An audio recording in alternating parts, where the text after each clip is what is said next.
Hello and welcome to this video, a little different from my usual output. This time I'm going to be reflecting on my first year of making YouTube videos.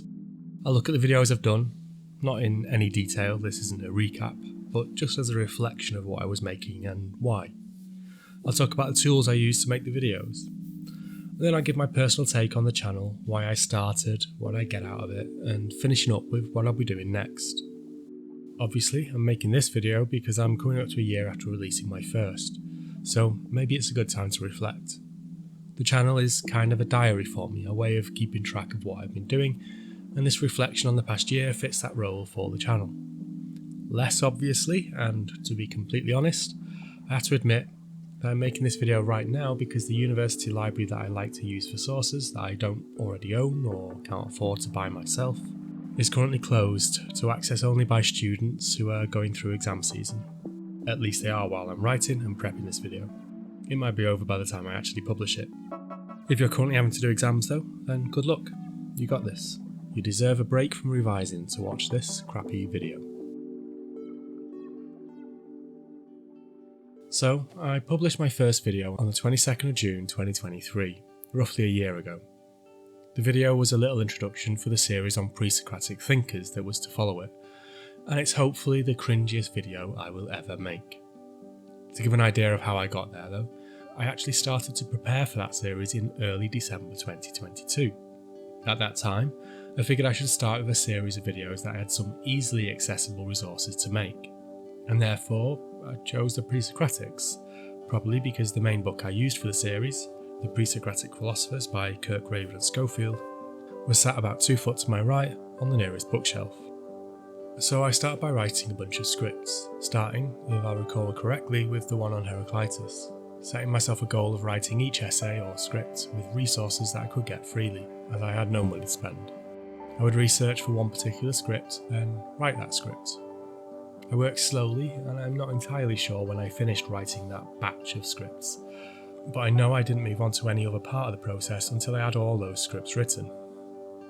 That was not ideal, but I'll reflect on that in a moment. Next, I turned each script into a storyboard. Essentially, I broke down the script into short, coherent blocks and put them all into a table, and made notes about what I wanted on screen at that time, in the corresponding column of the table. This, in turn, gave me a long list of assets, images that I would need in order to make the video according to that storyboard, and so I got to work making those assets. And finally, I would record myself speaking the script and edit the videos using that audio recording and the assets I had already created. At the time I released my first video, I had already finished editing more than half of the videos. I knew I worked slowly and I wanted to get ahead of that so that I could release videos once a week. This all sounds fine as a plan on paper, and when I thought of doing things in this way, I probably expected the process to be much quicker than it actually was for me. But here's the problem with this process. I finished writing scripts quite a long while before I released a video. I finished researching earlier than that. Each part of the process was isolated in a way where I was not getting continuous practice at it, but rather a burst of practice that would not be repeated for a long time. This is not a good way for me to learn skills. It might be for you, but I doubt it. If you're hoping for tips, then let this be the main one. Don't divorce by a matter of months the ending of one part of the process from the beginning of that same part for a different video. You want to be getting practice fairly regularly, not once a year. This wasn't a lesson I took to heart straight away, and while I was finishing editing the last few videos for that pre-Socratic series, I'd started researching what was going to be another series of videos as a follow-up. Eventually, I scrapped the notion of that next series though, and that resulted in a pretty long break on the channel that I hadn't originally intended. The return required a new approach, and that's what my Space Sim video was supposed to represent, the goal being now to focus on a single video over the course of a month or so. That video is not easy for me to watch. I can see that I had a few different ideas for what I wanted the video to be, and instead of spending the time teasing a coherent theme out of those ideas, I threw it all into the same script, and the result is fairly incoherent. I felt a strong need to get a video finished after spending months not finishing a video, and that isn't a good frame of mind for making something. It did, however, represent a better way of making videos for me.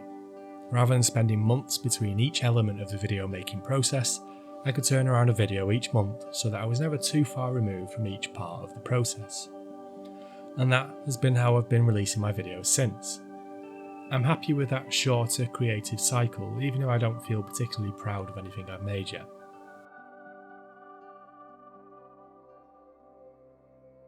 Now, if you are considering getting into making videos yourself, then this is going to be the most useful section of the video for you.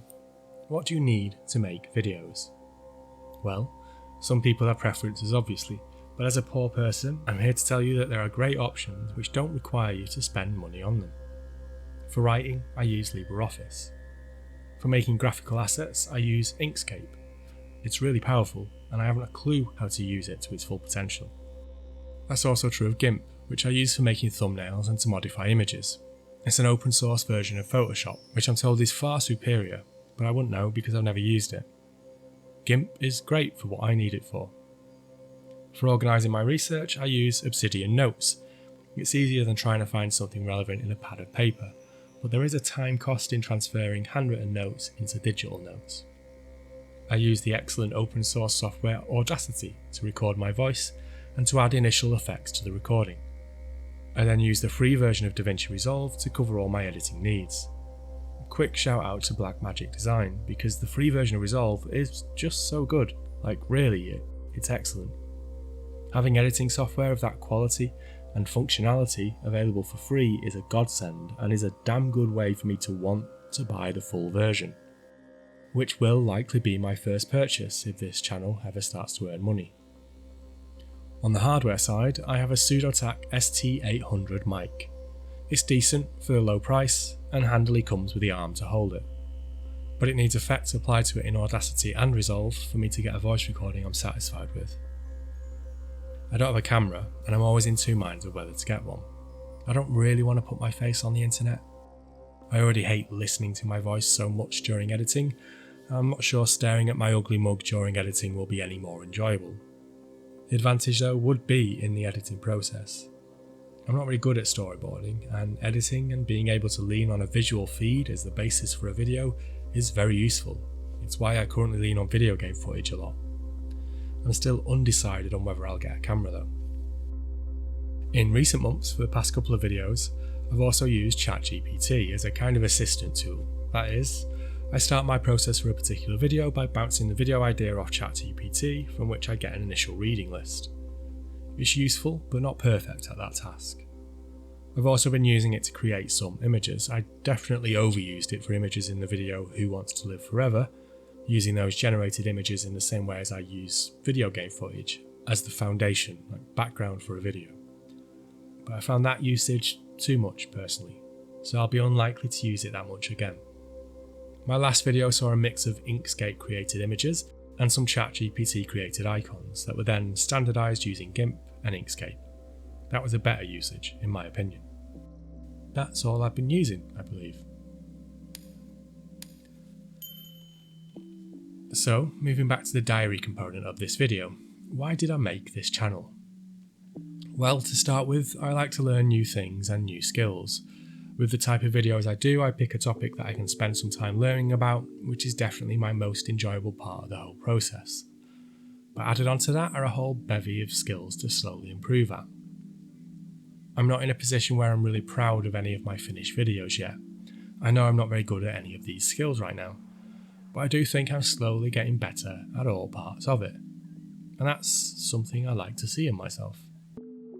More than that though, this was a way to fight back against some health issues that I've been tackling for the past decade and longer. While I have some physical health issues, the bigger health issue that I'm trying to address is a decades-long history of stubborn depression. I've already lost huge, multi-year periods of time to the black holes that depression can cause in a life, and I want that to stop. This channel can be my evidence of life. That's one reason why the channel is called what it is. It's the reason to get up in the morning that I'm grasping at. Although, being totally honest, I had a long list of better names that were unfortunately already taken. So, is this channel and the video making process actually helping? Sometimes it really feels like it isn't. Every time I release a video, I get a depressive dip. If at 17:59 I tell myself that the video about to be published is good enough, I should release it now or forever be stuck trying to polish it to a standard I'm not yet capable of. Well, at the moment it publishes, at 1800, I only get to reflect on everything wrong with the video. Then I get pulled into the utterly destructive part of YouTube that is trying to understand the algorithm and trying to get it to work for me. It's not conducive to good mental health, let me tell you. But outside of that short span of time, I do think there's still something good for me here, and I still need that reason, so I'm sticking with it. At least until that post-publish slump makes the process no longer worth it. So that's probably enough reflection for now, for this year.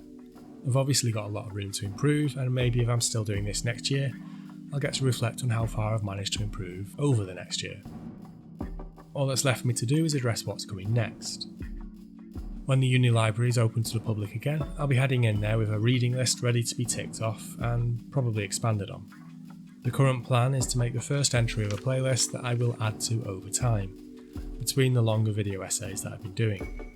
It will likely be a shorter video, maybe as short as this one. In the meantime, I'm taking the current opportunity to read some books that I might not otherwise have the time to read, currently halfway through Sapiens by Yuval Noah Harari, which I picked up from a charity shop for £3. That's been a pretty fun read so far. I also picked up the full 1Q84 trilogy by Murakami yesterday as I write this, also for £3 from a charity shop.